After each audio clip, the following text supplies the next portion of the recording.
할렐루야, 날마다 새벽 만나러 여러분을 찾아가는 만나교회 김태광 목사입니다. 오늘도 하나님의 크신 사랑과 은총이 함께 하시길 소망합니다.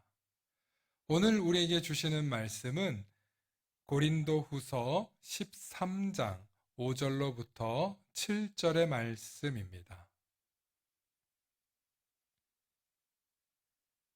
너희는 믿음 안에 있는가? 너희 자신을 시험하고 너희 자신을 확증하라.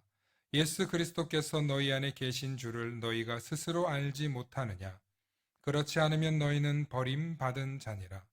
우리가 버림받은 자가 되지 아니한 것을 너희가 알기를 내가 바라고, 우리가 하나님께서 너희로 악을 조금도 행하지 않게 하시기를 구하노니, 이는 우리가 옳은 자임을 나타내고자 함이 아니라 오직 우리는 버림받은 자 같을지라도 너희는 선을 행하게 하고자 함이라. 아멘.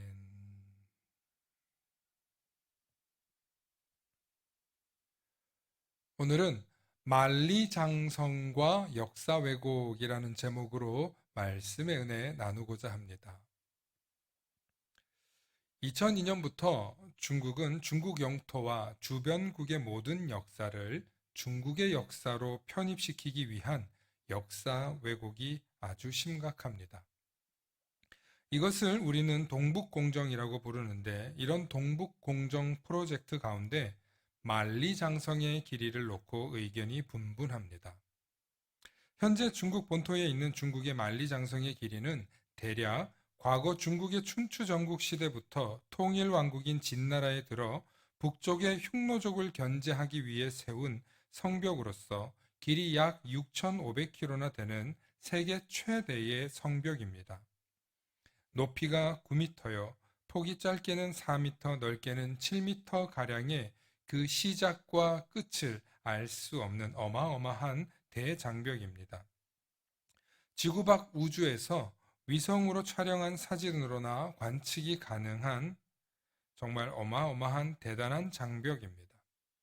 하지만 이런 만리장성에서 숨겨둔 두 가지 비밀이 있습니다. 첫째, 아무리 이런 장벽을 쌓았어도 여전히 흉노족의 침입을 막을 수 없었다는 것입니다. 그 이유는 장벽을 뚫지 않아도 작은 뇌물만 주면 관문을 쉽고 빠르게 통과할 수 있었기 때문이라고 합니다. 또 최근에 중국 현지인들이 만리장성의 벽돌을 빼내서 기념품으로 팔고 있다고 합니다.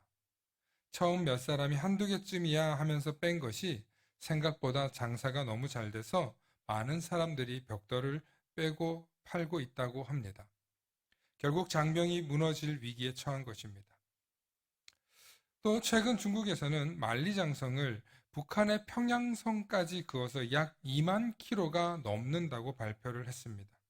하지만 이는 거짓으로 일관한 중국의 역사 왜곡이며 억지 논리입니다. 여전히 고려인과 조선인들이 살고 있는 땅으로 치면 오히려 북한을 넘어 간도까지가 과거 조선인들이 살았던 땅이라고 할 수 있습니다. 하지만 중국이 평양성까지 만리장성이라고 주장할 때 북한의 역사학자들은 아무런 말도 하지 못하고 한국에서만 대응을 하고 있습니다.